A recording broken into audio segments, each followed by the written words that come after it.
All right. Let me know when. Morning, ladies and gentlemen, council. I'm going to call this meeting to order. We have an agenda before us. Is there any additions to the agenda? Good morning, Regent Council. Administration would like to request the following. Under 12, closed session, 12.1, postponement of mortgage update, FLOIP section 2.3 and 2.4. Thank you. Any other additions to the agenda? Okay, I'm not seeing any. I'll call for, thank you. Thank you, Councillor Kraviak, for adopting the amended agenda. Any discussion on this? I'm seeing none. I'll call for the vote.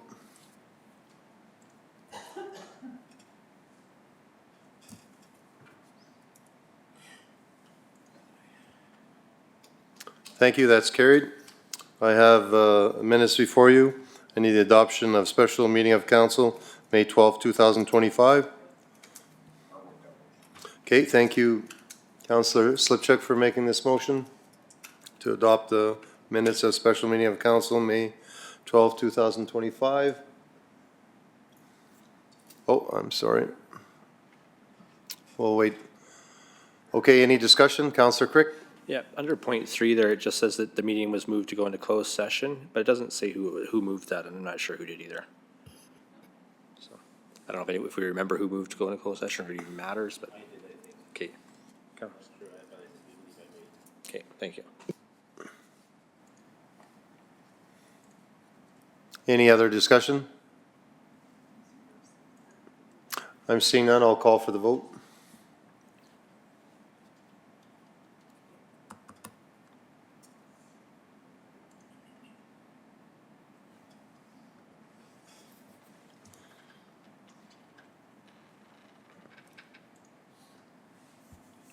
Thank you. That's carried.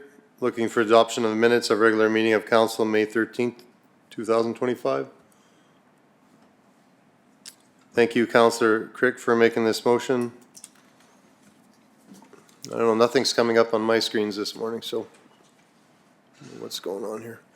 Okay, thank you, Councillor Crick, for making this motion that council approves adoption of the minutes of May 13, 2025, regular meeting of council as presented.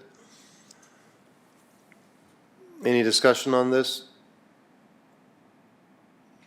I'm seeing none. I'll call for the vote.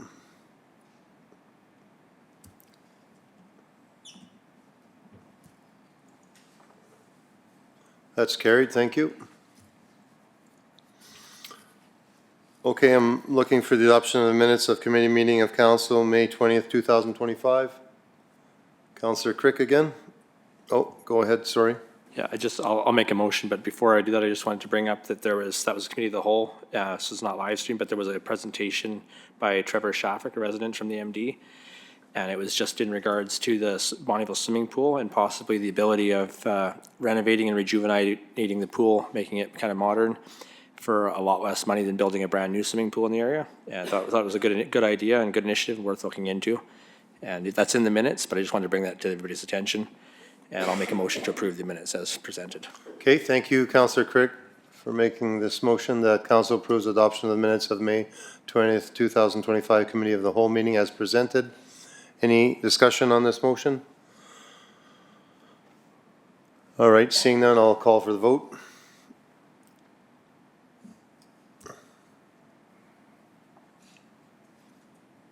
That's carried. It also helps when I switch my computer to where I'm supposed to be, it pops right up. Yeah, not good. I guess we're gonna whip over to number 9.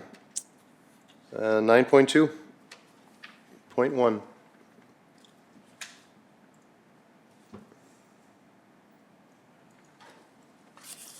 morning, Mr. Reid, Council. Morning. As required by the Province of Alberta, Council is required to approve the appointment of an appeal board generated through the Agricultural Service Board on an annual basis. The appeal panel shall hear and determine the appeal within 5 days of receipt of a notice of appeal. The appeal panel may confirm, rescind, or vary the notice. The Alberta Pest Control Act Appeal Panel and the Alberta Weed Control Act Appeal Panel will have the following members serving on each panel: Guy Bonneau, Robert Chaloux, Ulf Hurd, Alyssa Krawchuk, and Greg Smear.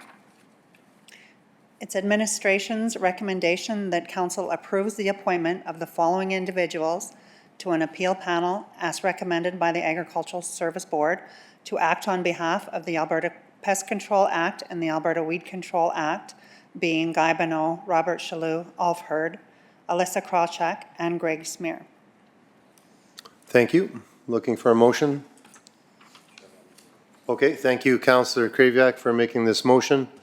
That council approves the appointment of the following individuals to appeal panel as recommended by the Agricultural Service Board to act on behalf of the Alberta Pest Control Act and the Alberta Weed Control Act. Mr. Guy Bonneau, Mr. Robert Chaloux, Mr. Ulf Hurd, Mrs. Alyssa Krawchuk, and Mr. Greg Schmier. Any discussion on this motion, gentlemen? Okay, I'm seeing none. I'll call for the vote.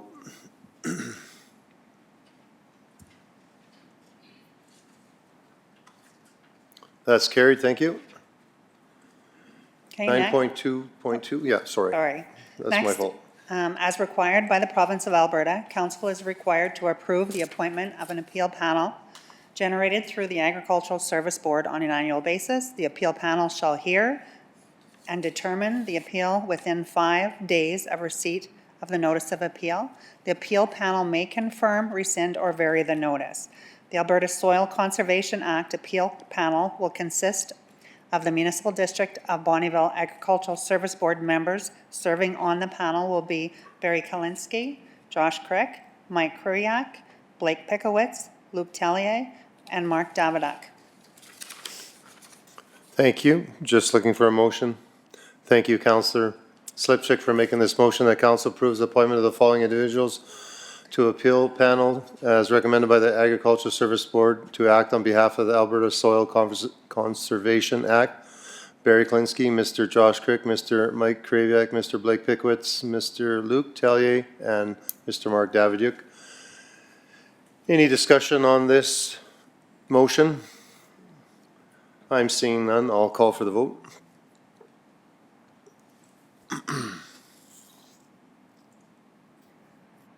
That's carried. Thank you. Okay, next, as required by the province of Alberta, council is required to approve the appointment of weed inspectors to enforce the Alberta Weed Control Act within the Municipal District of Bonnyville for the 2025 season. The weed inspectors for the 2025 season shall include Ariana Church, Paige DeRocher, Dashmir Quitevis, Michaela McPherson, Aline Kamaladine, Talia Vassar, David Pofantis, and Tyler Pratch.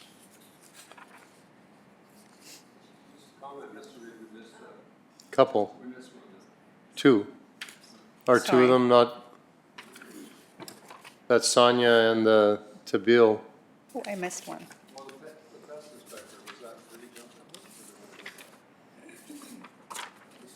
Maybe I'm on the wrong one. I did, I think, you guys, sorry. We're on 9.2.3? We're on pest inspectors. I had them in the wrong order. Okay, would you like to do that again, or? Okay, Okay. that's probably my fault. I screwed you up there. I apologize. Okay, as required by the province of Alberta, council is required to approve the appointment of pest inspectors to enforce the Alberta Pest Control Act within the Municipal District of Bonnyville for the 2025 season. The pest inspectors for the 2025 season are Sonia Schmelzeisen, Ariana Church, Paige DeRocher, Dashmir Quitevis, Michaela McPherson, Aline Kamaladine, Talia Vassar, David Pofantis, and Tyler Pratch. I've removed Nabil Bassith. Okay, thank you. Just looking for a motion. Okay, thank you, Councillor Crick, for making this motion that council approves the appointment of the following pest inspectors for the 2025 season to enforce the Alberta Pest Control Act as required by the province of Alberta. And we have the 10 amazing individuals below that I can't say all their names, so I'm not going to bother. You guys see them before you. Any discussion on this motion? All right, I'll call for the vote. Oh, did I say 10?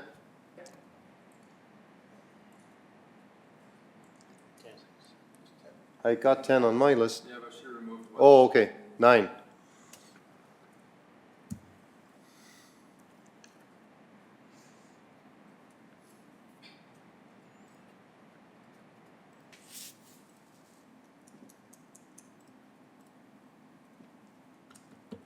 Me? Okay, it's carried, thank you. On to the next one.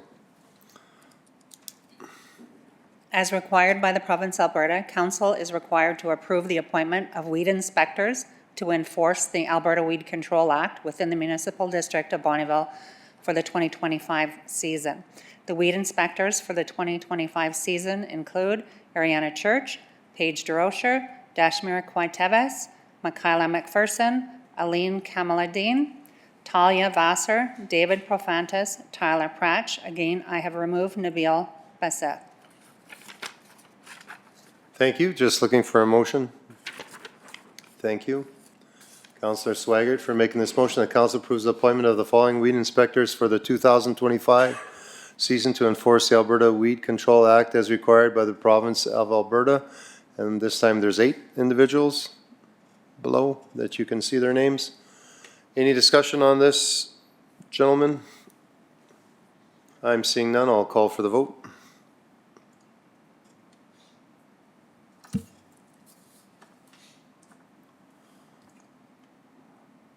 That's carried. On to 9.2.5.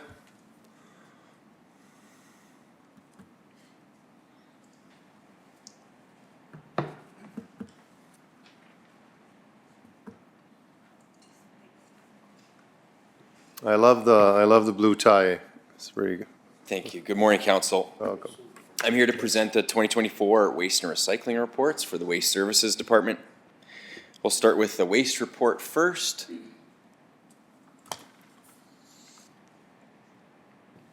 We have 168 6-yard waste bins placed around the MD for residential waste drop-off at community bin sites and for use at MD campgrounds, shops, and office buildings. In 2024, the MD of Bonnyville disposed of 2,893.29 tons of Class II household waste for a total cost of $392,094.64. Of that, only $84,183.94, or 21.5%, was for fees through the Beaver River Regional Waste Management Commission. This number was much lower than previous years because the only waste that went through our trans stores was minimal residential drop-off waste and the waste that was collected on Sundays and stat holidays when the Bonnyville and Cold Lake transfer stations were closed. The reason being for that was the issue with our compactor trailer being down and awaiting a new cylinder to be replaced. So it was down for 13 months and throughout the course of 2024. So fees through the Waste Commission were $41.35 per ton for tipping at the Thorhild landfill and $15.50 per ton for commission fees, which primarily go toward funding equipment repairs and replacement.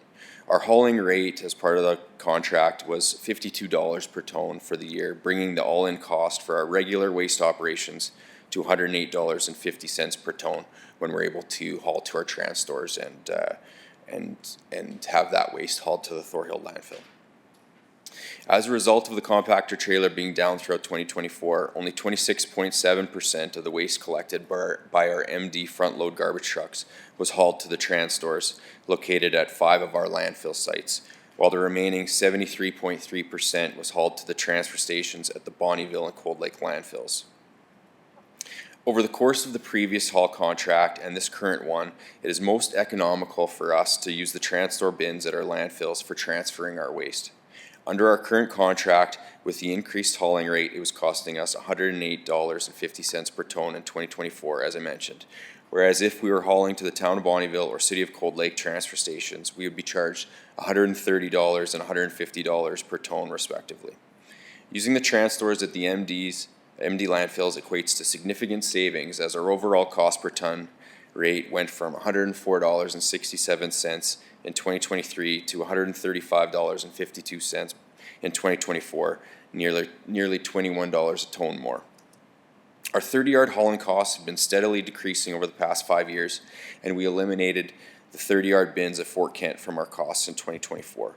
We have 30-yard bins for Class 3 bulky waste and clean wood at the MD Shop Yard, and Muriel Lake Landfill has 30-yard bins for Class 3 bulky waste as well as metal for recycling. As of 2024, Kinnessoo Ridge now has a 30-yard bin for Class 3 bulky waste and one for metal recycling, both up at their shop. All of these bins were hauled to the Lakori landfill for disposal and recycling.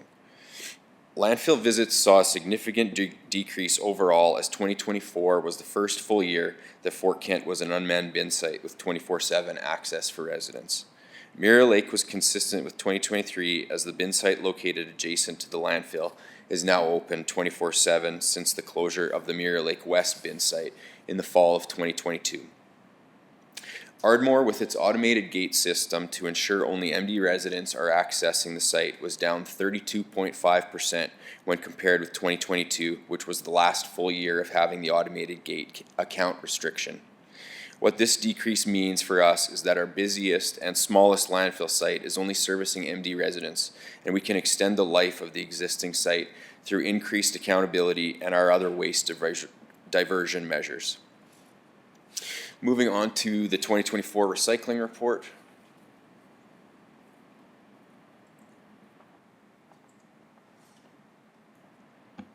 So we have 149 6-yard waste bins for recyclables placed around the MD for cardboard, plastic, paper, tin cans, glass, and compost.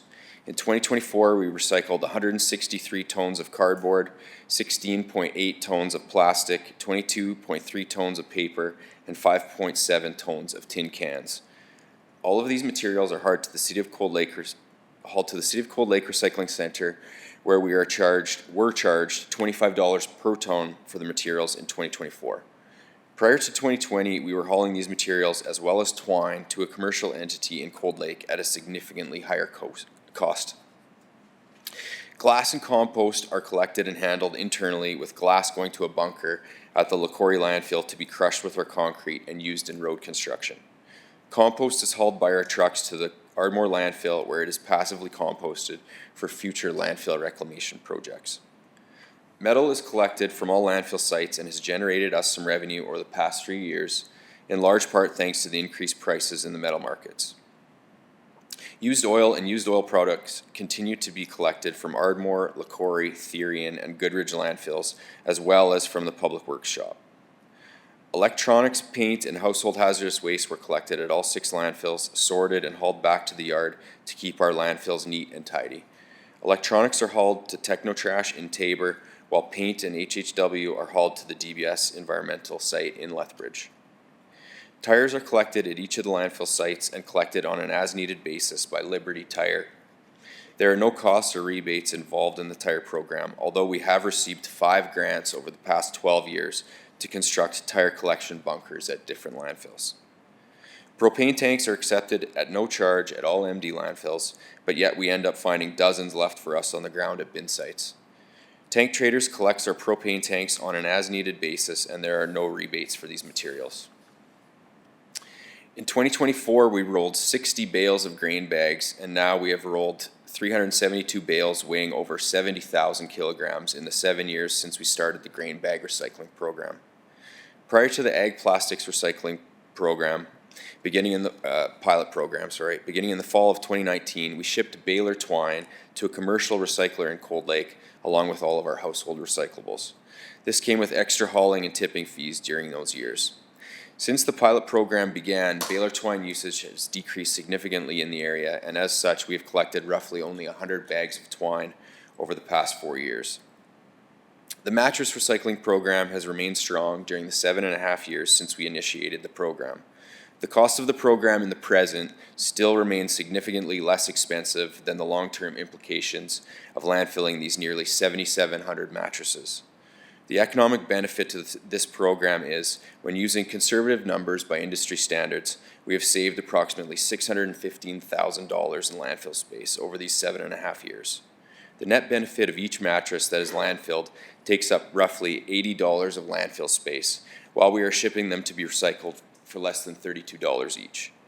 The environmental benefit to this program is that we are doing our part to stimulate a circular economy because on average 90% of every mattress is recycled and turned into new products. The net cost of recycling in 2024 totaled $18,976. This amount reflects only the costs of all recycling and shipping done by third parties and does not reflect the management and internal costs of operating these programs. And lastly, as of April 1st, 2025, the Extended Producer Responsibility Program for household recyclable products came into effect in Alberta, and we will begin to see some revenue generated to offset much of these operating costs. The agreement for the 18-month Phase 1 period beginning April 1st, 2025 will see the MD of Bonnyville being paid $33,045 per month as compensation for our existing recycling operations. And that concludes the 2024 waste and recycling reports. Any questions?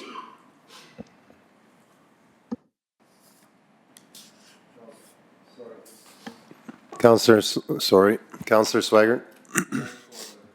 Say kudos to Brad for all the tracking of everything, and I'd like to see the historic, numbers there along with it. So you're doing a great job of just tracking stuff. It's like pretty amazing. So appreciate that. Thank you.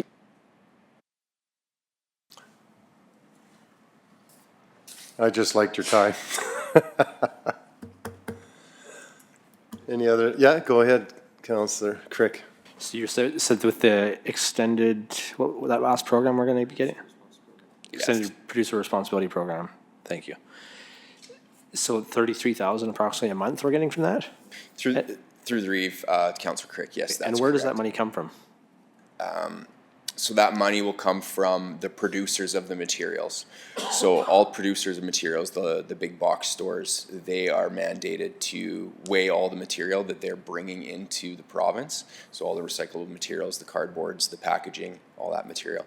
And so they have to pay a certain percentage based on those waste volumes, those material volumes, to a third-party producer responsibility organization. And then the producer responsibility organization, the PRO, which is called Circular Materials, they pay the MD of Bonnyville. Okay. Any more questions, or someone like to make a motion? Yeah, Dana? Okay, thank you, Councillor Swaggart, for making this motion that council accepts the Waste Services 2024 Annual Waste and Recycling Report as information. Any discussion on this one? I was just trying to save his life there for a second, yeah. Seeing none, I'll call for the vote. What happened with that thing? My lung wasn't keep rocking me. He's a rockin' counselor. That's carried, thank you.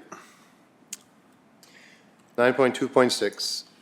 Okay, so up next, administration is presenting council with the Environmental and Protective Services Department quarterly reports for the months of January, February, and March of 2025. So up first will be the first quarter report for agricultural services.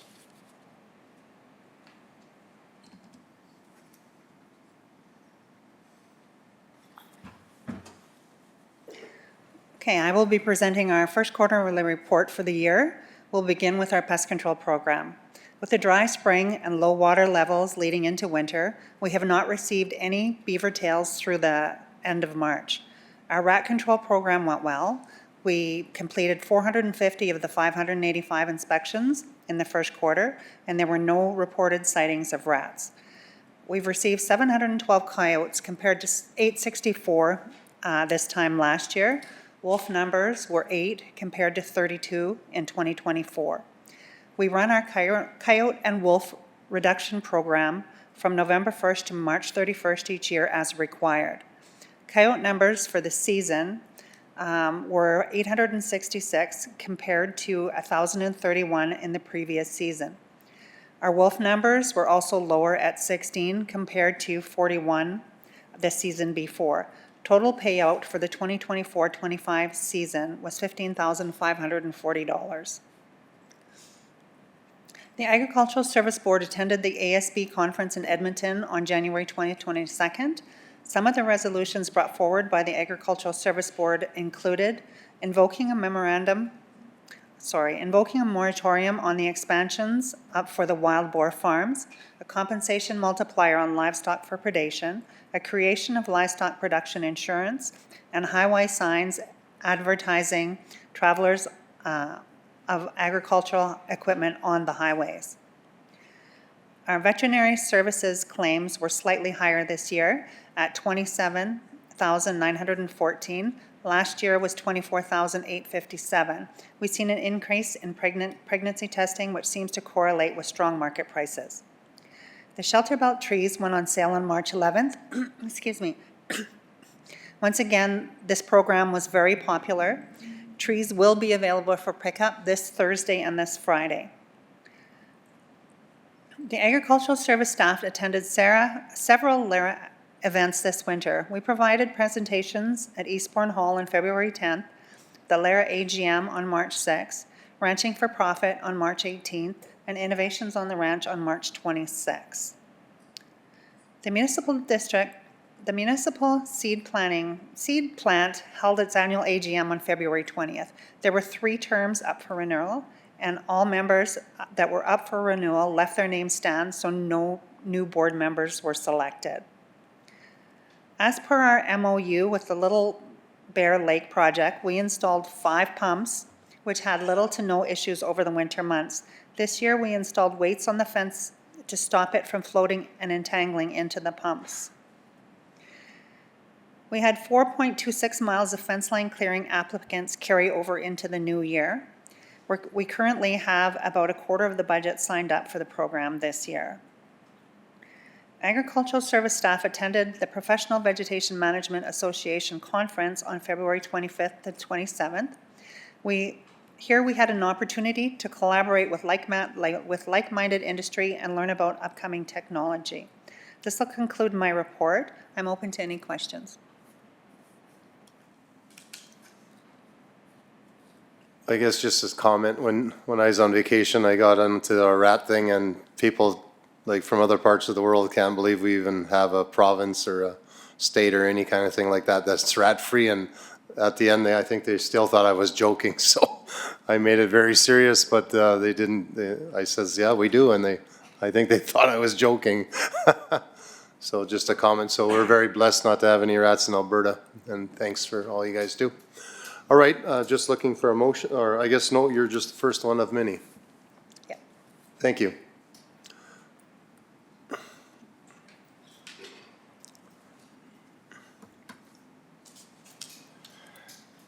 Morning, Council. Morning. Morning. I'm here to present the quarterly report for public safety from January to March 2025. As the first slide indicates, infrastructure patrols continue to be a priority for public safety. Complaints were down within the first quarter, and with warmer weather, public safety will be out patrolling in high areas such as campgrounds and landfills to ensure compliance. Focused on industry. As you can see, we've done over 497 hours of patrol time for industry partners. 135 tickets were issued during these patrols. And as of lately, a focus on lease pads have been focused to help prevent theft from theft of copper wire from sites as per request from upper management and ESO. Positive emails have been coming into public safety about our presence being up there and the deterrence of theft for the copper wire. Commercial vehicles, as you guys know, we're out there promoting commercial vehicle safety. During the first quarter of 2025, peace officers conducted 25 commercial inspections, resulting in 6 vehicles being temporarily put out of service. That could be anything for any safety defects. Commercial vehicle safety is the utmost importance to ensure smaller vehicles are safe on MD roads. With road ban season in full swing, public safety have been out and enforcing weights to protect MD roadways, with some overweight tickets being issued.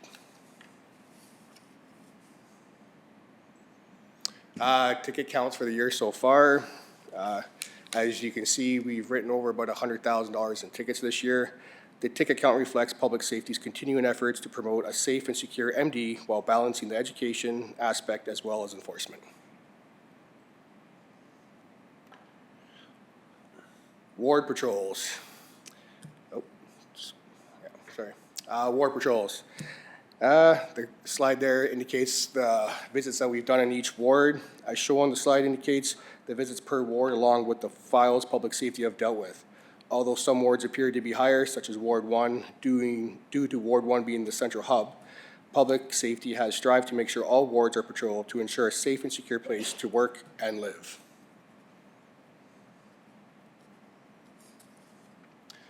Calls for service. There they are for the last 4 years, essentially.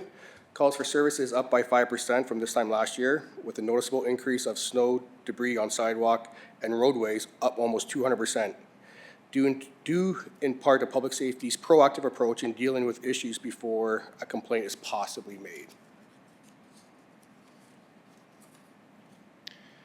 The first 3 months of the year, we focused on the Alberta Traffic Safety Calendar, actually throughout the year, but these are the first 3 months. It was intersection safety, distracted driving, and seatbelts. And we're moving into the second quarter there with many more Alberta Traffic Safety Calendar safety approaches to come. Some of the highlights were we got a 24-hour suspension for a driver while operating under the influence of crystal meth. 13 tickets were issued as given for fail to stop at an intersection. 1 ticket was issued for distracted driving. 4 tickets for not wearing seatbelts. 11 tickets or warnings for aggressive driving, which included driving at an unreasonable rate of speed, speeding at least 50 kilometers over the posted speed limit, unsafe lane change, pass or overtake one unsafe, and improperly cross solid lines. Some of the patrol facts, we recorded 22 assistant surrender files, 1 with Cold Lake Fire Department, 6 general public, 1 MD department, and 6 RCMP and 8 other agencies. We attended 6 motor vehicle collisions. There were 9 incidences of fail to stop for a peace officer. The highest speed was 170 kilometers an hour on Highway 657 near Township Road 604 Alpha. During these incidents, speeds range up to 72 kilometers over the posted speed limit, and that would have been on Township Road 630, where the speed limit's 80, and we got someone doing 152. Issued 17 summonses for court, 2 tickets for suspended drivers, 6 for speeding, and 9 for driving without insurance. And we were able to arrest 3 people on provincial warrants. Any questions? Any questions, gentlemen? Councillor Swaggart? Yeah, it was just an interesting line there you had about a 24-hour suspension for crystal meth. Like, is crystal meth legal now and everybody can use it, but they'll just get suspended for a day or what? Like, to me, that means like, okay, this guy's driving under the influence of crystal meth, but isn't that illegal? So wouldn't he end up kind of being sort of charged or whatever for illegal drugs, or is that not? I don't know. Yes, Councillor, thank you for the question. So what happened was, it was actually my stop. We were conducting landfill patrols later at night, so it was 11:30 at night, when I noticed a suspicious vehicle kind of patrolling near the Ardmore landfill. So I decided to do a traffic stop on it. Once I did the traffic stop, I realized there was a lot more going on. The interaction with the driver seemed a little bit sketchy, so I called for RCMP assistance. So when the RCMP came, they dealt with the firearm that was in the vehicle. The reason why I issued a 24-hour suspension because there was crystal meth found in a pipe, if you will, and crystal meth in a jar. So to add insult to injury, I guess, I issued the 24-hour suspension to make sure that he learns his lesson that that's not appropriate for anywhere in Alberta. Thank you. Councillor Kraviak? Yeah, thank you very much. Through the Reeve, I really like the statistics for Ward 3, only 6 files. That's awesome. They're responsible people in Ward 3, and they all abide by the law, it seems, so thank you. Yeah, thanks for all the great work you do. I just see there that we assisted the RCMP 6 times, and I think I probably don't know the answer to my question, but I'm going to ask anyways. So we pay about $1.6 million a year, I think, for policing costs in the MD. A lot of that's based on the ID-349 area where we don't have any, the police don't even go up there, I don't think. I'm just wondering if they contribute anything to our efforts when we assist them. Absolutely, they do. Or thank you, Counselor, for the question. Absolutely, they do. They have our back. They're like our big brother, essentially. So when we do require them for any type of assistance, that could be issuing an order to a less desirable individual within the community that may be more dangerous, we'll ask them for them to attend for our safety as well. Perfect. So even when it comes to the Alberta Traffic Safety Calendar, we'll ask them to attend as well, just so we can all work together. Thanks. Any other questions?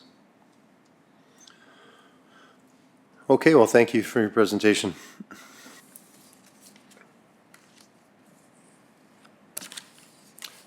You're not done with me yet, though. Oh, I get you twice, all right. Okay, so I'll be presenting the Emergency Management Quarterly Report from January to March.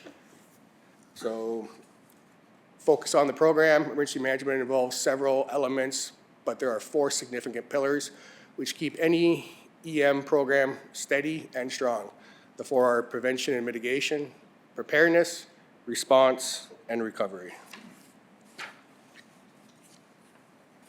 Prevention and mitigation. Mitigation calls for an evaluation of high-risk areas and carving out jobs for providing public engagement sessions to help mitigate those risks. Due to the time of year, winter, no physical mitigation has been carried out during the first quarter, but progress is planned the remainder of the year. Preparedness. Well, as the slide states, training is a major part of preparedness, and we have worked hard to ensure our training during our first quarter.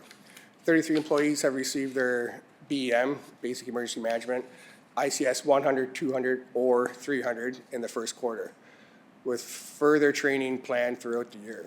2 employees have been identified as ICS 200 trainers for in-house training and should receive their certification later this year.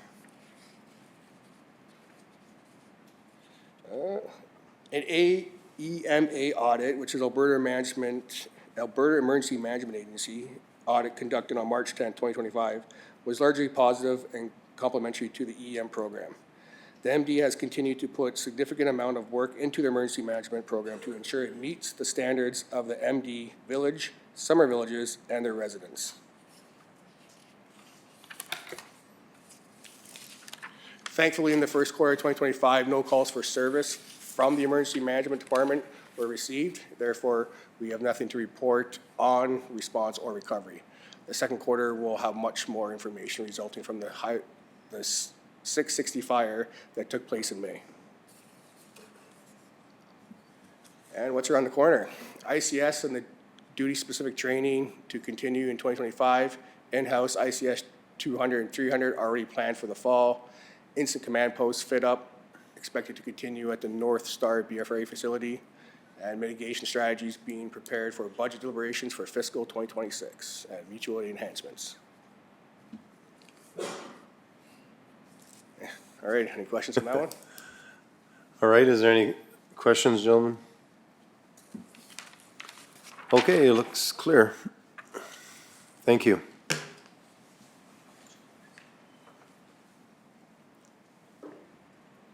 Okay, that's the end of the quarterly reports for the environmental services, environmental and protective services, quarter 1. So, administration recommended actions. Council accepts the environmental and protective services 2025 first quarterly report as information. Looking for a motion, gentlemen? Yes, Councillor Slipchuk. Thank you for making this motion that council accepts the environmental and protective services 2025 first quarterly report as information. Any discussion, gentlemen? I'm not seeing any. I'll call for the vote.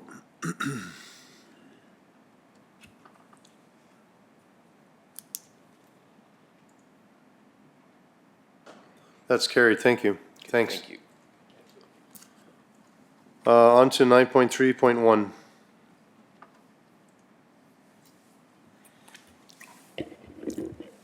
Good morning. Morning. Today I have for you the first quarter report for infrastructure services. We combined the transportation and the fleet facilities and utilities departments into one report for convenience. Start with the transportation. So snow plowing, we had higher than usual freezing rain events coupled with extreme fluctuations in temperature, and it made snow plowing and road maintenance operations a little challenging this year. We had, I think, 4 or 5 freezing rain events when our mitigations aren't as effective when coupled with the cold temperatures that followed. But our crews stepped up to the challenge, and we had our full fleet out on the roads numerous times to ensure roads were passable as quickly as possible. With 2,600 kilometers, and typically 2.5 days, we get it all done. Road bans. The road bans went into effect on March 24th. All commercial vehicles using MD roads over the posted restriction will require a road use agreement with our department. They're still on. We predict removing them in June here sometime. We basically follow Alberta Transportation's ban on 881 between Highway 28 and 29. So last year it was June 17th that they came off. Roadside brushing and ditch improvements. The 2025 roadside brushing and ditch improvements got underway with any derelict fence being removed by our own crews. We found in the last couple of years that we had put this into the tender. This is the third party, the subcontracted portion of it. We found that their rate for removing and replacing fence was fairly high, so we've taken that on ourselves to save some money. They have been on site. They came and knocked everything down, and they're away. They're waiting for it to dry up a little bit, and they will come and harvest the rest of the trees and do their mulching and minor grading. Drainage improvements, we only worked on one here this spring. It was the Ducks Unlimited Drainage. The plan number is there. This is over by Range Road 434 and Township 615-ish.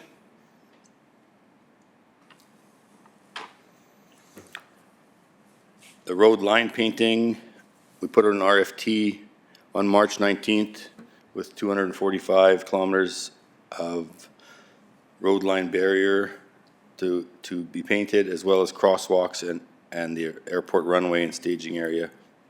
Contract is scheduled to be awarded in late April. It was awarded to AAA. They're scheduled to start after July 1st and be complete by September 30th.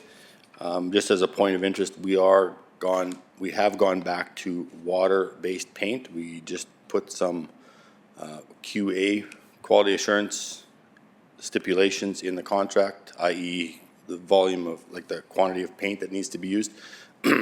Last 2 years, we were using Alkalide, and it's oil-based. A lot harder to find someone that will actually do that nowadays. When we did Township Road 610 in 2022, I believe, we did a test section, and the water-based paint has responded just as well as the Alkalide, as long as it's put on thick enough. So 2025 asphalt crack sealing, put it in RFT on March 18th with 22.12 kilometers of roadways, as well as subdivision locations, parking areas, walking trails, and airport surfaces. This contract is scheduled to be awarded mid-April. It was awarded and scheduling to start in June.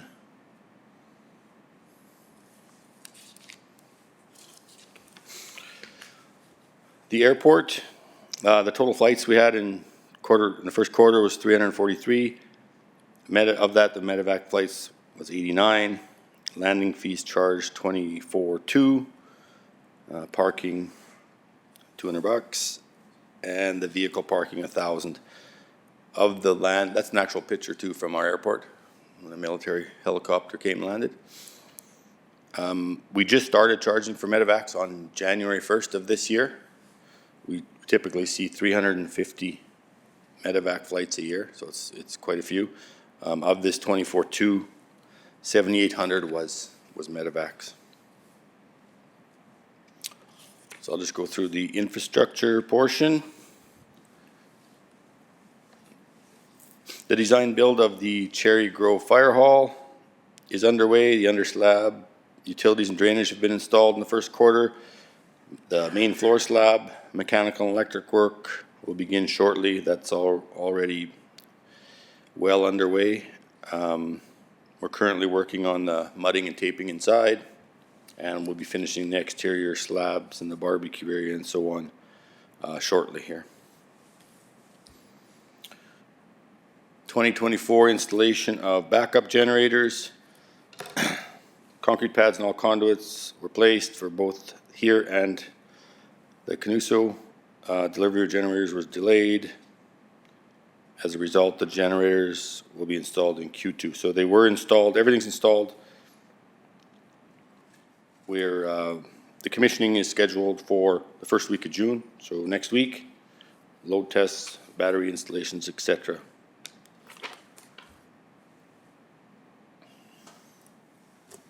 $622, the grade base and pave from 470 to 474. Includes grading, gravel base, asphalt. It was retendered in November 2024, and a contractor was awarded the work. They came and did all their prep work during the winter, and the brushing, and some additional right-of-way on the west end there. And it's anticipated to be completed in Q3. They're there now, and they're in full swing. They got their dirt moving equipment there. They've also come once and did the first mile of milling of the cold mix, which we're hauling to our yard. We're also hauling some to the Devon plant there, the formerly known as Devon plant off 55, to redo that road. Culverts and bridges. The Truman Bridge repair is out for tender. There's been no update to 623, still in engineering. I think we're waiting on some environmental assessments. And Range Road 432 north of 622, that restriction is still in place. I believe that bridge is on the list for either replacement or closure. Replacement is, I think, 3 years away. Water and sewer. The hydrant pressure testing was performed in Ardmore and Fort Kent. It's a yearly event. Testing provided ideal results, and hydrants are operating as they should. We'll be flushing the hydrants out here in the next couple weeks. And we hired a new water and sewer operator. One of our fellows is leaving the MD, so we hired a new operator with his level 1 credentials. Purchase of calcium sand. Around 3,000 additional tons of sand was purchased and hauled into the Public Works yard to be used in winter sanding. We did end up using about 1,000 tons of this, so we did need it to get us through the season. We used 8,600 tons of pickled sand this year, as opposed to 2,300 last year. So that just shows you it's over 3 times what we used last year. The year previous to that, we used about twice as much as that. So, and this is just a list of the concerns received based on category, and that's it. Questions? Thank you. Any questions, gentlemen? Councillor Slipchik. Yeah, you said you're going to water based on the line painting. How many years did we get out of the oil-based line painting and before having to reapply? And how many years do you expect to get with the water-based? Same results? Through the reef to Councillor Slipchik. Yeah, on 610 on our trial there, the test, they're performing pretty much exactly the same. Okay, 'cause I'm just referring back to a couple years ago where we had lines just fading quite rapidly after application on the Corey North Resource Road. Correct. I believe that was just a quality assurance issue. There's no real way of measuring the thickness of the lines. The old way of doing it, and then still some ways you put a piece of plastic there, and when they paint over it, you measure it, but they can see the piece of plastic, so they just make sure they're going slow enough and it meets the criteria, and it's the truth, right? So, actually, one of our capital projects coordinators there, he suggested this, like, we know we know what that rate is, so we're paying on the paint used as well, so their call, right? Yeah. We know where it should be, so that's the tool we found, I think will remedy that situation. Okay, thank you. Good luck with that. Another question I got is about water and sewer, the fire hydrant pressure test you guys do yearly. What can go wrong? Like, just from, I'm curious, like, what can happen, like, in this situation, like failure? What causes it? Or Through the reef, Councillor Slipchick, I would have to get back to you on that. I'm not well versed at the water and sewer aspect of it. Okay. Unless Brian wanted to come I'm up. just curious. Yeah. Is there maybe I mean, the some- flushing is required due to the stagnant water and so on and so forth, right? And make sure everything works, but Okay, thank you. Any other questions? On the upcoming drainage ditch program for this year, what's on, do we have any drainage ditches for cleaning up this year or not? yes, we have a list. I believe it's down to 14 or 15 that are on the list. I don't have it in front of me, but I can produce that, yeah. Yeah, I'm interested. Okay. Whenever see you next time, maybe I'll ask. All right. Any other questions? Yes, Counselor Swaggart. Roadside brushing, are we still contracting that out? For 2025, yeah, the contractor's already been awarded and it's underway. We're looking at other options for future years. Okay, thank you. All right, I don't see any other questions. Thank you.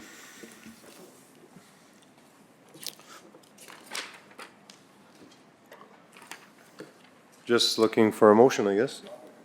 All right, thank you, Councillor Slipchick, for making this motion. The council accept Infrastructure Services 2025 first quarterly report as information.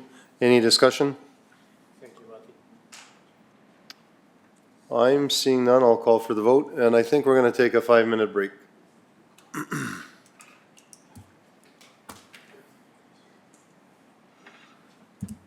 That's carried. Thank you.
That would help. Yeah, welcome back. We're continuing with the meeting, and we're at 9.41. Mr. Bespalko. Good morning, Council. Good morning. Today, we present to you a request for penalty tax cancellations that comply with the municipal policy. We were intending to bring this in February for some of them, but the item got kind of bumped, so we're kind of happy to bring them all to you now today. The MD policy number 1011, property tax penalty cancellation policy, establishes a uniform and consistent approach for council to address property tax penalty payment cancellation requests in the MD.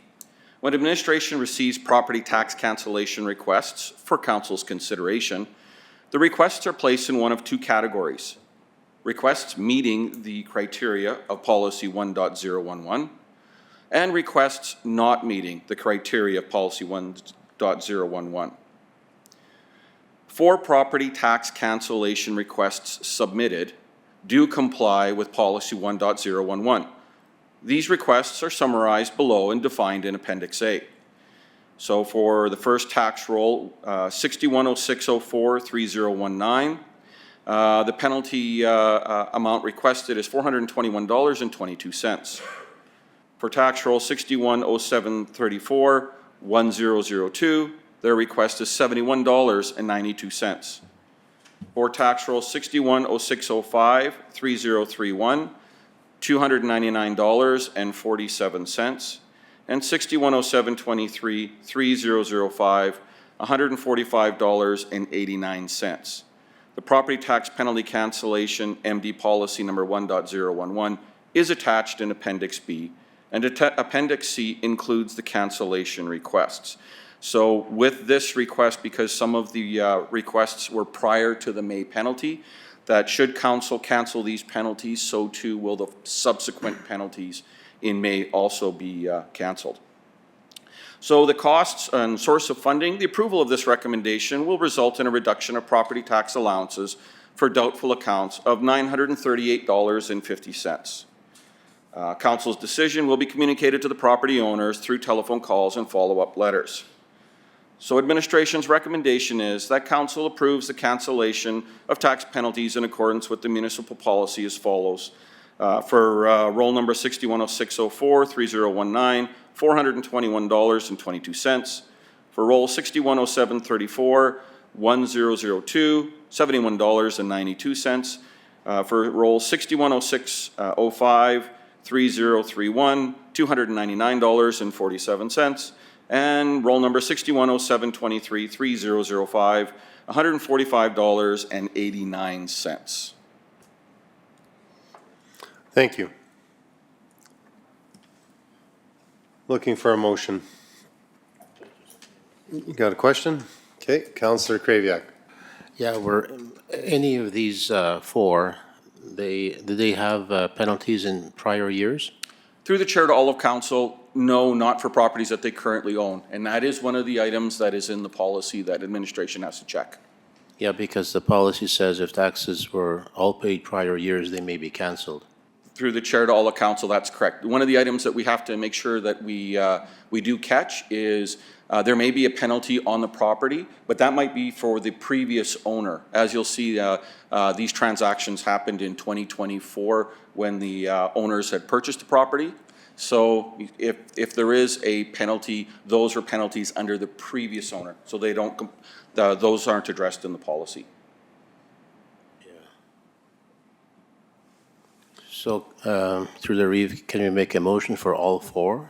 Through the chair to all of council, that's how it's presented today. Okay, I'll make a motion to cancel all the penalties. Okay, thank you, Councillor Kraviak, for making this motion. The council approves the cancellation of the tax penalties in accordance with the municipal policy as followed. The tax roll numbers, there's 4 in a row there that you guys can see. Any discussion on this motion? Yes, Councillor Slipchuk. Yeah, I know they're gonna get, communicate through telephone calls, so those ones that just moved in, thank them for moving to our community. Through the chair, we'll make that thank you. Any other comments or discussion? Okay, seeing none, I'll call for the vote.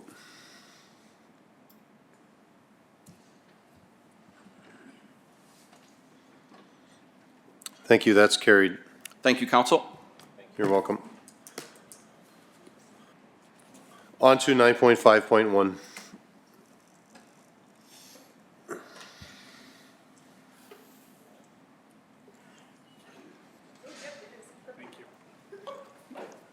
You guys can do rock, paper, scissors, you know, we'll find out which one we're gonna be on. Good morning, Riva Morning. Council. The first item is with regards to the Gear Grabbers Car Club. As we know, we've had a few concerns historically just with our understanding with the Gear Grabbers. So we have formalized into a 5-year MOU with the club. Just to outline some of the major items within that, sorry. Just so that we're on the same page, it'll include the conditions such as the use of picnic tables, bleachers, the general maintenance of the grounds prior to the event, and then also 6-yard bins will be provisions of that. And then with regards to the air control for the duration of the event will be on the MD for that. With regards to the society, they will provide an information booth for us to use during the event, just to give you some background of what this MOU will look like. They'll acknowledge advertising for spectators for camping at Muriel Lake. They will follow all laws, bylaws, regulations, guidelines, standards of codes with accordance to the municipality, provincial, federal, OH&S, Alberta Building Code, AGLC, advertising, and AHS standards. They will maintain the lands in a reasonable state of repair and return the lands in similar condition. Take responsibility for the cost of all repairs to the lands. Ensure that all displays and all items are removed directly after the event. Provide proof of insurance, and within the MOU we have $2 million recognized as the amount within there. Provide detailed written explanation of plans to provide security with a minimum of 1:100 ratio, and acknowledge that all items, equipment, and other property brought onto lands will remain the sole risk of the society. So administration's recommendation is that council approves entering into an MOU for a 5-year term with the Bonnyville Gear Grabbers Car Club effective for 2025. Thank you. Looking for a motion or some discussion? Councillor Slipchick. I think this is a good thing. They bring a lot of awareness to our community, and it's good for good promotion for our community. But the only thing I'd be concerned about is maybe putting in there for discussion is having that as long as they remain within the boundaries of DMD, that we go forward with this.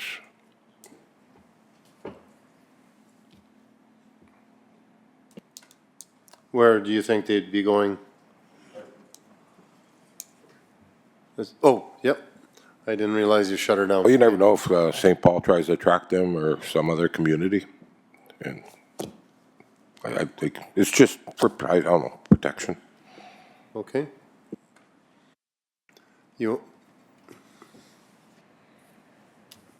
Any other discussion?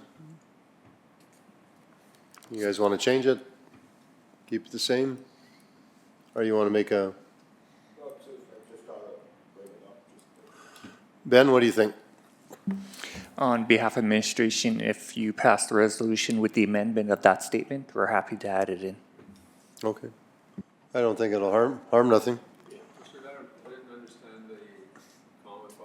Well, we're doing a 5-year, correct? And he's just concerned if we did 1 year and then somebody else. I'll let you guys speak. Councillor Crick.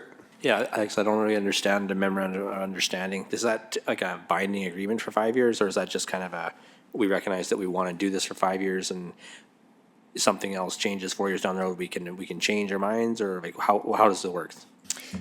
If I may, so a memorandum of understanding is the idea that it is a contract moving forward, but it does have an exit clause. Okay. Because I think it's a great idea too, and it's, as long as it's not, the only reason I can see wanting to change their mind is if industry needed that airport for something and it's really gonna put it, you know, prevent projects from our area, that we might have to make an adjustment there, but otherwise I'm all for it, so I think it's a great idea.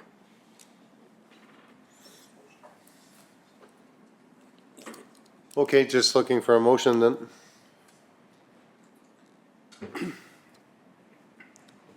Counselor Slipchuk, go ahead. Yeah, I'll make that motion and request that addition. Do we need a motion to, Can I just get clarity on what what addition specifically you're wanting to make, just so we can make sure it's clear in the motion? That we abide by this as long as the event remains within the boundaries of DMD. Okay.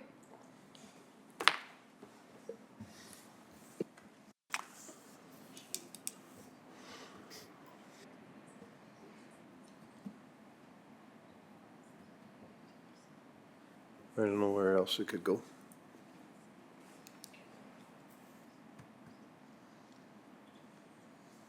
Main Street of Bonneville? So just to be clear, is this a new MOU or is this an existing one? This will be a new MOU. A new being one. Put into place, correct. Yeah.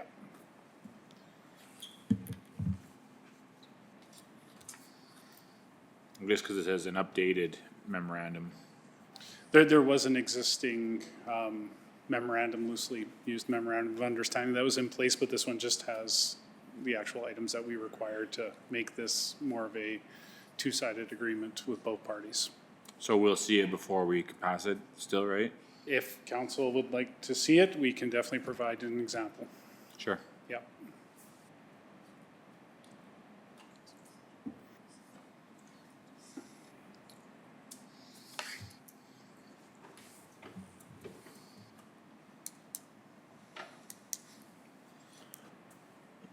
All right, thank you, Councillor Sipchick, for making this motion that council approves entering into a memorandum of understanding for a 5-year term with the Bonneville Gear Grabbers Car Club effective for the 2025 with addition of a clause to indicate the event must remain within the boundaries of the municipal district of Bonneville. Any discussion on this motion? Okay, I'm not seeing any. I'll call for the vote.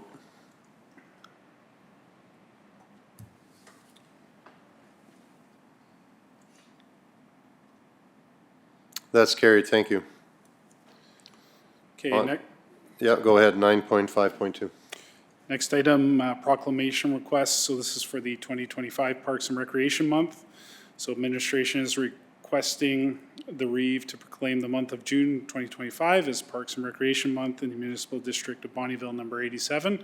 What we've done with regards to campgrounds, canoe, recreation, and all programming within the MD, we have set out a calendar for the month, identifying events and opportunities for recreation, just to get people moving for the month of June. So administration's recommended action on this one is that council approves the proclamation of June 2025 as Parks and Recreation Month in the Municipal District of Bonneville. Okay, thank you. Just looking for a motion. Councillor Crick. Yeah, I think this is a great idea for June to be Parks and Recreation Month and to enjoy the outdoors that God created, so I'll make that motion. Sorry, Mike. All right, thank you, Councillor Crick, for making this motion that council approves the proclamation of June 2025 as Parks and Recreation Month in the Municipal District of Bonneville. Any discussion on this, gentlemen? I'm seeing none. I'll call for the vote.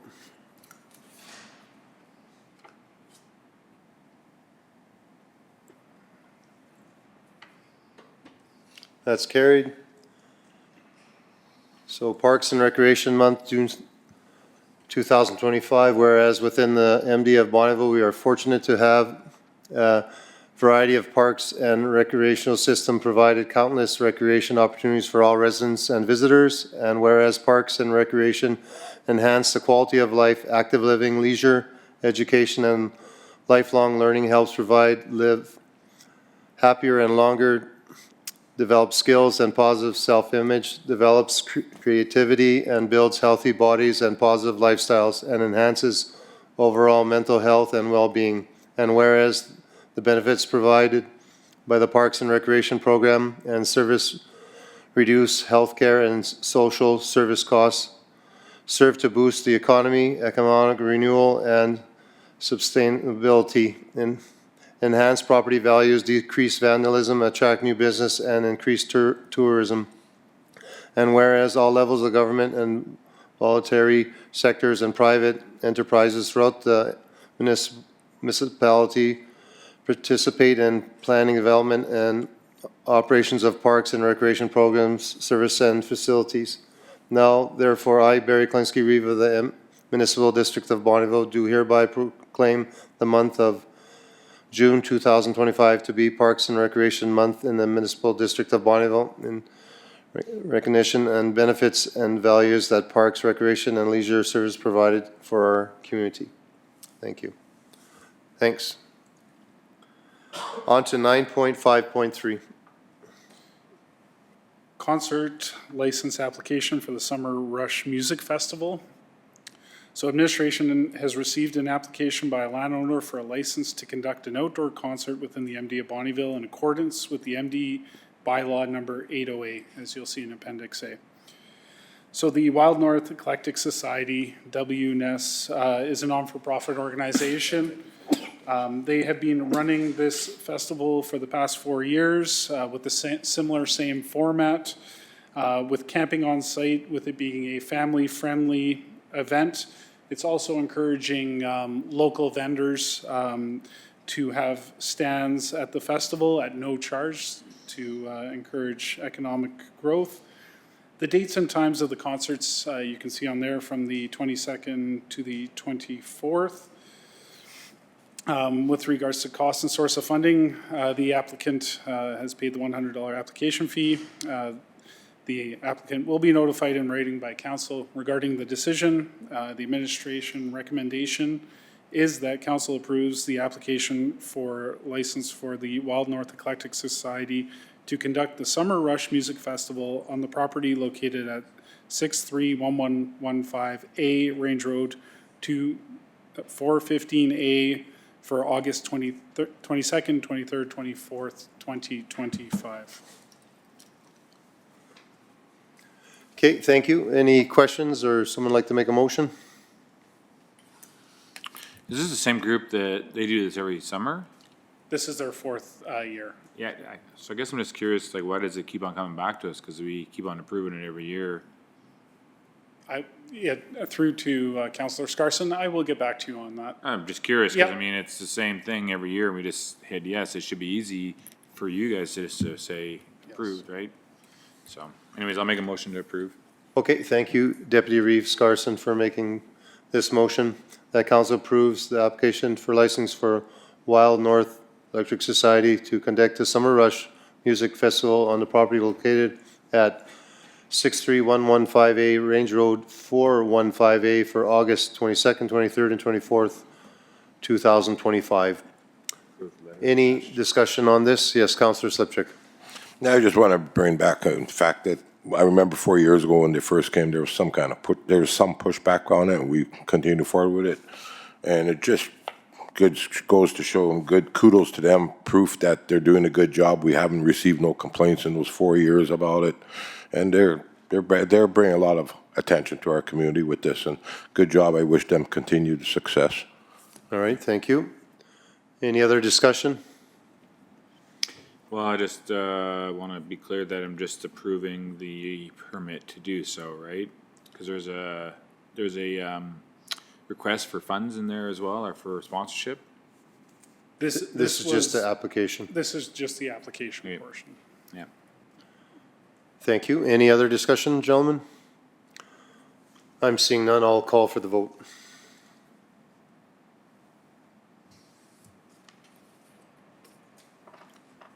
That's carried. Thank you.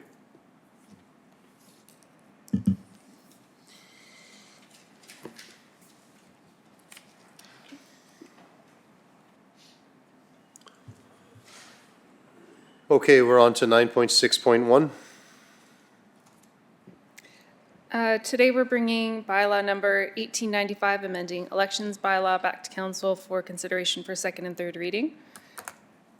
So in December 2024, council passed bylaw number 1881, the elections bylaw, and administration is presenting proposed amendments to this bylaw to allow the returning officer to start counting advance vote and special ballots as early as 7:30 p.m. on election day. Council gave first reading to this bylaw on May 13th, and today, at council's discretion, we're looking for second and third reading. Okay, thank you. Gentlemen, we're looking for second reading of this bylaw number 1895.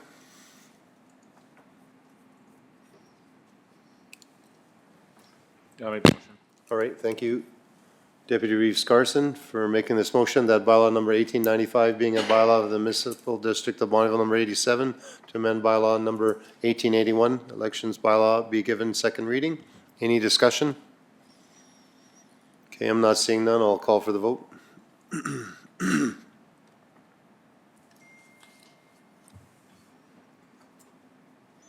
That's carried. Looking for another motion to go to third.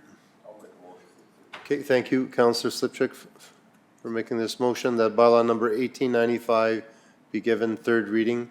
Any discussion? I'm seeing none. I'll call for the vote.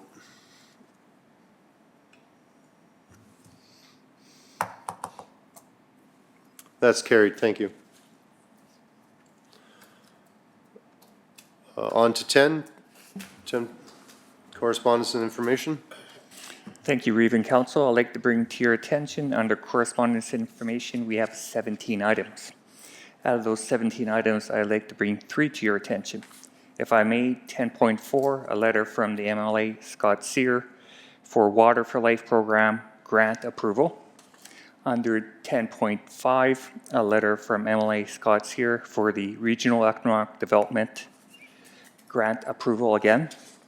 And if I may, under 10.13, a letter from Municipal Affairs, 2025, LGFF allocations.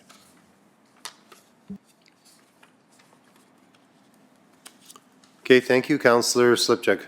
Yeah, I'd like to bring to attention, shucks, just a second, computer buggered up. 10.3. If, just for discussion, maybe amongst us, if there's something that, if everybody reviewed it and any ideas what we could do, or no, sorry, 10.2. From the Cold Lake Agriculture Society. About crime in their community. I think we gotta keep letting their MLAs know our representatives. I think a letter from us helps too, and show them that we're behind them, that we support them in this avenue too. We don't like seeing crime either, and the stuff they have to deal with. What's your thoughts?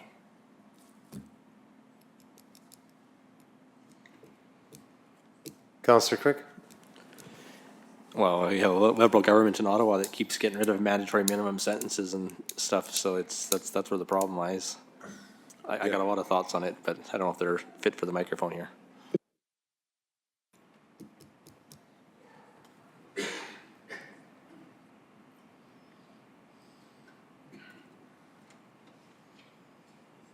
What do you suggest? No. I think we should, what do you think, Ben? What could we do there to? Through the chair to the councillor, if I understand the letter correctly, it looks like they're requesting that the Reeve and administration get together for a meeting and have this meeting and come up with some ideas and present them back to council. When did they give a timeline to meet, or? Through the chair, Reeve, I believe when your schedule allows for it, they're looking for a meeting. May 23rd? Yeah, that's gone. Well, I'm okay to meet with this. If you guys want me to, I'll meet. Yeah. See if you can schedule a meeting, because we got this after the due date here. And I'd gladly go talk with them, for sure. Thanks. Thank you. Yep. Anything else, gentlemen, on correspondence and information? Counselor Crick? Yeah, 10.10 is a letter email from the Alberta Electoral Boundaries Commission. There's a list of public meetings scheduled. So I did sign up for June 5th for the one in St. Paul. It's 9 to 12, and I signed up to speak there. I just, my fear there is that they're going to look solely based on population and put more ridings in Edmonton and Calgary. And I think rural Alberta is already underrepresented, and our ridings are too big, and our MLAs have a hard time representing. So I think we need more rural seats, and that's basically what I'm going to go talk about. But it's on there, and everybody's welcome to come. So, Thank you. Any other discussion, or someone like to make a motion? Yeah, thank you, Counselor Crick, for making a motion that council accepts the following correspondences information 1 through 17 before you. Any discussion on this, gentlemen? I'm seeing none. I'll call for the vote.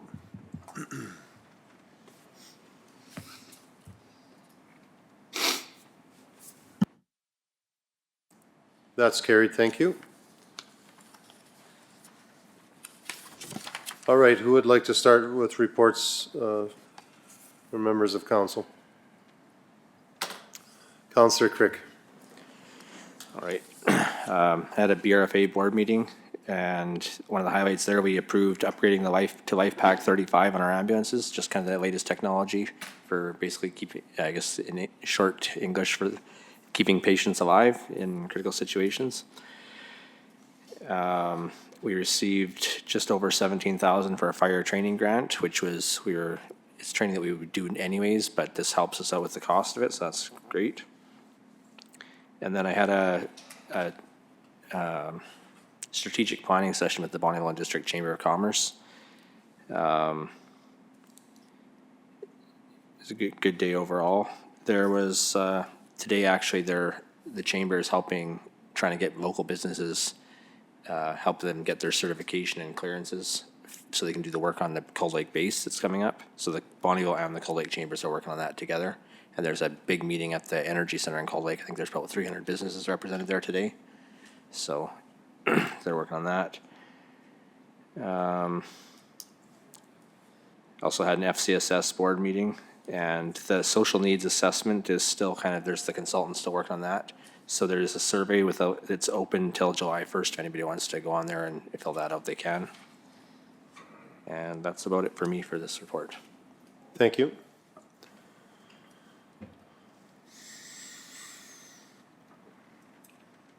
Counselor Swigert. Thanks, Mr. Reeve.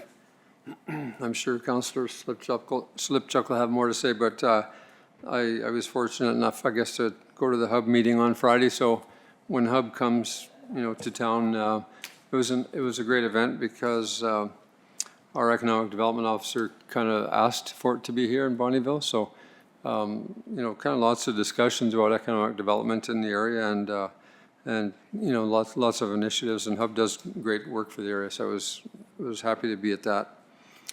C2 meeting, we had C2 meeting last night. C2 is progressing with the upgrades to the ice production. They put out some tenders to get some stuff done, and some of the tenders are a bit high. And so it's interesting because it was about $22,000 over. And we just told the manager to go ahead and get the work done. The catch is that though they're over, but the MD's holding about $130,000 that actually is the C2's money. The town's holding about, I think, 25 or 30,000. And so there was, some discussion, Councillor Fadeev brought up that, hey, like they could easily do this if they had access to that funding. And so we'll talk about the contract with the C2 between the town and the MD hopefully soon. I think the town has passed on the agreement to us.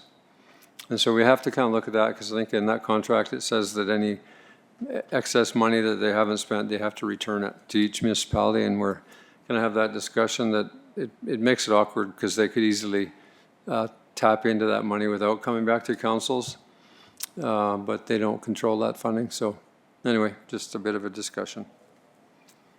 Thank you. Yeah, I don't really have much. I went to the same BRFA meeting that you guys were at, and Josh kind of highlighted that one. Yeah. And really, that's about it for me. Thank you. Councillor Krivak? Yeah, thank you, Mr. Reeve. Yeah, I went to Vishavanka Day, May 15th, as well attended. They had the Kurila dancers from Bonneville and the Glendon Shevchenko dancers there. I had a lodge meeting, business as usual there, but I got an email yesterday that I hear there's a COVID outbreak. Had an FCSS meeting. They were doing a needs assessment now, and once that's established, they'll be going through the priorities and how that moves into the strat plan. Went to the Glendon Seniors 50th anniversary. Well attended. There was one lady there over 100 years old and a couple over 90. Reeve Kalinsky and I presented a plaque for them, and you should have heard Reeve Kalinsky's speech. It was just amazing. Also had a Greater North Foundation meeting yesterday, and they had to evacuate the Wild Rose Lodge in Boyle because of the fire, which was just 1 kilometer south of Boyle. So the lodge and the DSL, the Designated Supportive Living, had to be evacuated, and they were transferred to Athabasca. Of the 36 clients in the lodge, 27 were taken in by family members, which was nice. The rest were bused, and those in the DSL, there were 2 handicap buses taking them, but of course one only can take 2 people on wheelchairs and one only 4, so they had to make 3 trips, and took about 5 hours. But even though there was no evacuation order as such, the CAO thought best to evacuate anyway, just in case. So everything went really well without a hitch, and kudos to the CAO, Wanda Parker, and all the staff there at the Bonnie Lodge who took care of the seniors. That's it for me. Thank you. Thank you.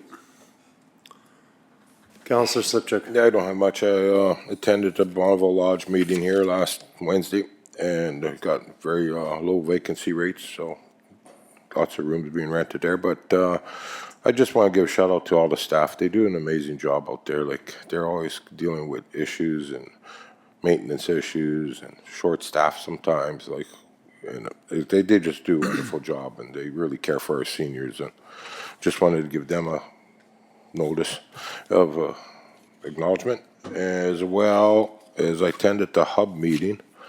And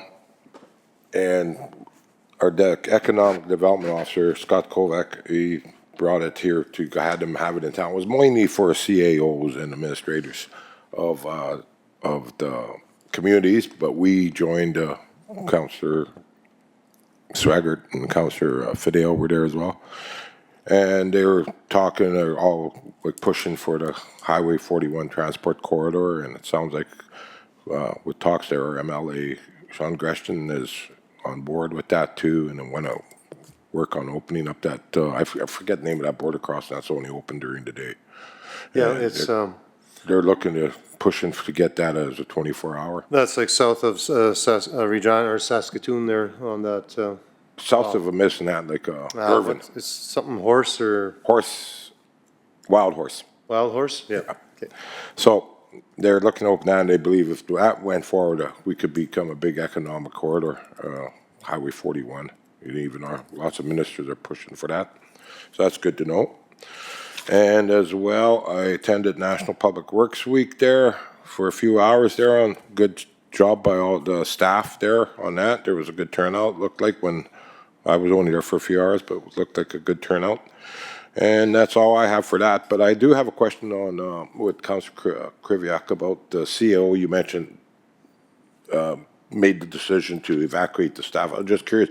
So does the provincial province assist them or help them in that evacuation, or how does that go if the CO requests that for help? Yes, go ahead. I guess I need to turn you on, yeah. Yeah, through the review, there was coordination between the province and AHS and the Lodge Board, of course, yeah. You just work at it. Yeah. Just curious. Yeah, thank you. Like Deputy Reeve Scarson said, that the BFRA, I think Josh hit that right on the head. That was our main thing that happened there. Attended the 4-H, couldn't make it there for the morning, but Ben was there in the morning yesterday. Great show and sale yesterday. I just want to say thank you to all the buyers out there that support these kids for years on end, ever since I was a leader. Everyone always steps up to support the 4-H and the kids in this area. Very blessed to have that. Had some boys come out from Covenant Health. We had a meeting, Ben and myself, and then I was able to go out for dinner with them. And I'd like to say what, like Councillor Sipchick just said, kudos to the staff there. I know my mother-in-law is in long-term care, and I just pointed out to them that there's even some gentlemen there that are, they don't even know they're there, and you know, I watch from afar, and I just they talk to them, they make sure that they're you know, they're, I don't know what to say. It's amazing how you watch these people work with the people, and you know, they could just leave them there in their chair and put them up against the TV and walk away, but they don't. They really have a lot of care. So I think one of those gentlemen is the mayor of Bonneville's grandfather.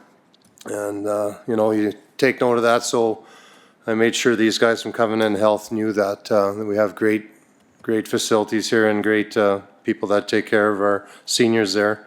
Very impressed. Yeah, they're just seeing, they're talking about more beds in the area and maybe opening up the hospital. And, but it's kind of it's still in the early stages. Also went to the Glendon Seniors, and the reason why my speech was so amazing, I talked about Mike for about 3/4 of it, so that's why it was so amazing. But the people love him there. He's done a lot for the community. Who's the new guy there? The gym teacher fella? What's Darren Galichuk? He's going to be famous like Mike someday. The kids love him. When he showed up there, I don't know there was much sports to be had in Glendon. Maybe it was okay, but when that guy showed up, they put Glendon on the map. They're always in the paper for a little school. They've done very well. And he said he had some big shoes to fill, and it was high heel shoes. So, and he came with an earring and long hair when he said, and high heels. So we made a bit of a joke because he was trying to fill one of the ladies' jobs there, so it's kind of a funny moment, but he's really means a lot. And Mike was there, and our MLA was there, and a few other people, so it was a great event for a little town. So that's about it for me, so thank you. I need a motion to go in camera. Thank you, Councillor Slipchuk. All those in favor? Carried. Thank you.